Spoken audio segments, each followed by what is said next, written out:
महादेव का क्या है भस्म से संबंध।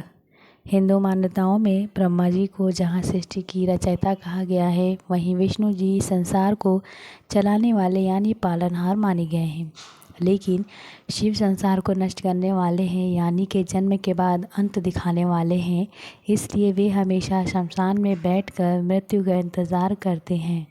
लेकिन भस्म और भगवान शिव का रिश्ता मात्र इतना ही नहीं है, इससे जुड़ी एक पौराणिक कथा भी है जो काफ़ी हैरान कर देने वाली है।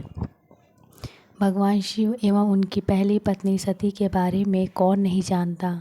खुद को अग्नि को समर्पित कर चुकी सती की मृत्यु की खबर जब भगवान शिव को मिली तो वे गुस्से में अपना मानसिक संतुलन खो बैठे थे। वे अपनी पत्नी के मृत शव को लेकर इधर उधर घूमने लगे, कभी आकाश में तो कभी धरती पर। जब श्रीहरि ने शिवजी को इस दुखद एवं पागलपन रवैयों को देखा तो उन्होंने जल्द से जल्द कोई हल निकालने की कोशिश की। अंततः उन्होंने भगवान शिव की पत्नी को मृत शरीर का स्पर्श कर इस शरीर को भस्म में बदल दिया। हाथों में केवल पत्नी की भस्म को देखकर शिव जी और भी परेशान हो गए। उन्हें लगा कि वे अपनी पत्नी को हमेशा के लिए खो चुके हैं।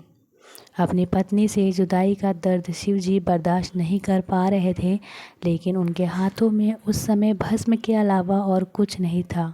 इसलिए उन्होंने उस भस्म को अपनी पत्नी की आखिरी निशानती मानते हुए अपने तन पे लगा लिया, ताकि सती भस्म के कणों के जरिए हमेशा उनके साथ ही रहें।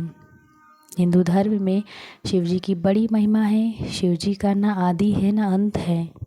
शास्त्रों में शिव जी के स्वरूप के संबंध कई महत्वपूर्ण बातें बताई गई हैं। इनका स्वरूप सभी देवी देवताओं से बिल्कुल भिन्न है। जहाँ सभी देवी देवताएं दिव्य आभूषण और वस्त्र धारण करते हैं, वहीं शिव जी ऐसा कुछ भी धारण नहीं करते हैं। वे शरीर पर भस्म रमाते हैं। उनके आभूषण भी विचित्र हैं। शिव जी शरीर पर भस्म क्यों रमाते हैं? इस संबंध में धार्मिक मान्यता यह है कि शिव को मृत्यु का स्वामी माना गया है और शिव जी शव जलने के बाद मची भस्म को अपने शरीर पर धारण करते हैं। इस प्रकार शिव जी भस्म लगाकर हमें यह संदेश देते हैं कि यह हमारा शरीर नश्वर है और एक दिन इसी भस्म की तरह मिट्टी में विलीन हो जाएगा।